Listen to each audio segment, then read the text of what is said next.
The original Matrix movie came out March 31st of 1999, but I bet you probably never noticed this. One life, you're Thomas A. Anderson, program writer for a respectable software company. You have a social security number, you pay your taxes, and you help your landlady carry out her garbage.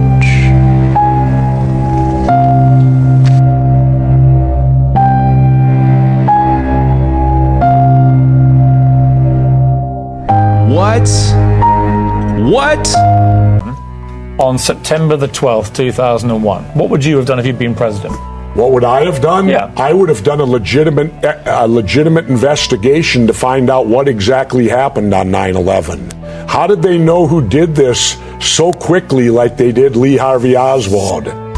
How quick they knew Lee Harvey Oswald killed Kennedy. Because the people who did it were identified and we knew who they were. Well, then why couldn't we have stopped them beforehand if they were identified and we knew who they were? It was a failure of intelligence. Everyone's accepted No, it that. wasn't. We knew before with Condoleezza Rice's memo on August 6th when it stated right in the memo, bin Laden to steal planes and run them into buildings. And more stuff is coming out now also, how much the Bush administration ignored the intelligence. It was almost like they ignored it because they wanted it to happen. Oh, come off it, Jesse. No, not oh, come off it. That'd be ridiculous. Wait a minute. Every war fought starts with a false flag operation. You can't, in all seriousness, sit there and try and make out anybody. Okay, let me ask you this, Piers. Wait a minute. Let me ask you something.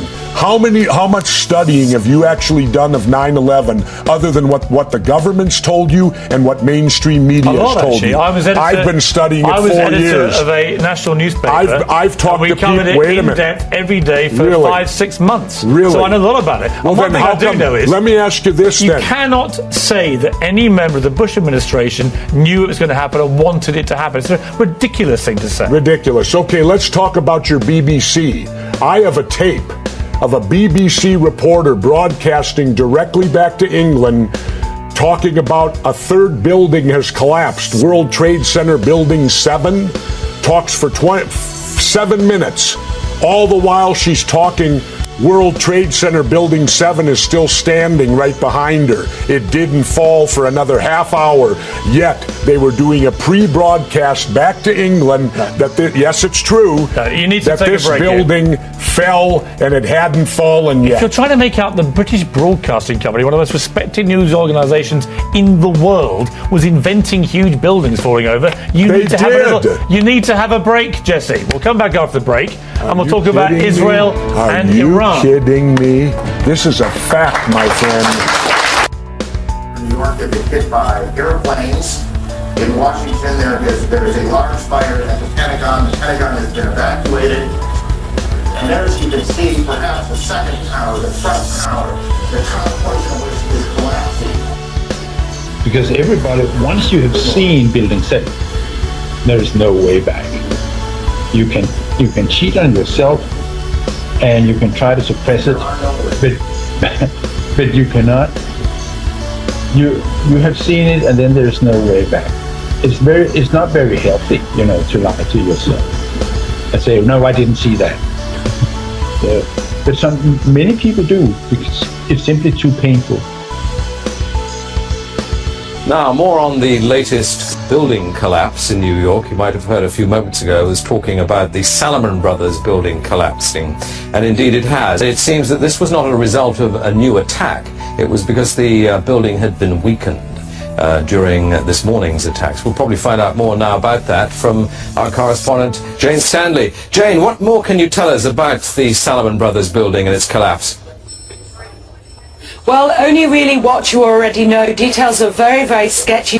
As you can see behind me, the Trade Center appears to be still burning. We see these huge clouds of smoke and ash, and we know that behind that there's an empty piece of what was a very familiar New York skyline, a symbol of the financial prosperity of this city, but completely disappeared now, and New York is still unable to take on board what has happened to them today.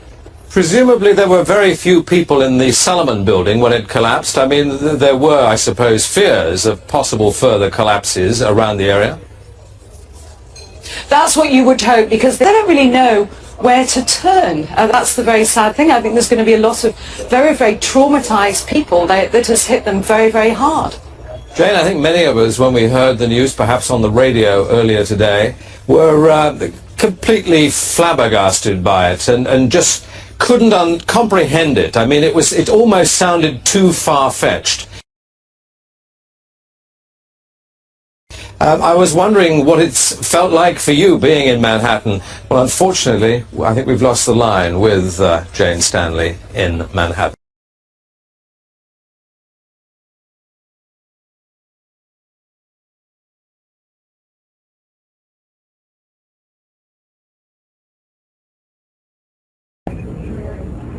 Now, here we're going to show you a videotape of the collapse itself. Describe that. Now we go to videotape, the collapse of this building.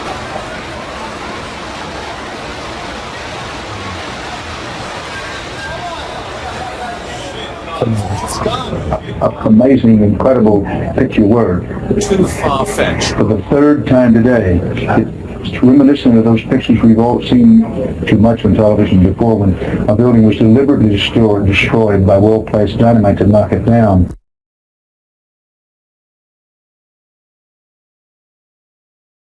See what you see and not what you're supposed to see.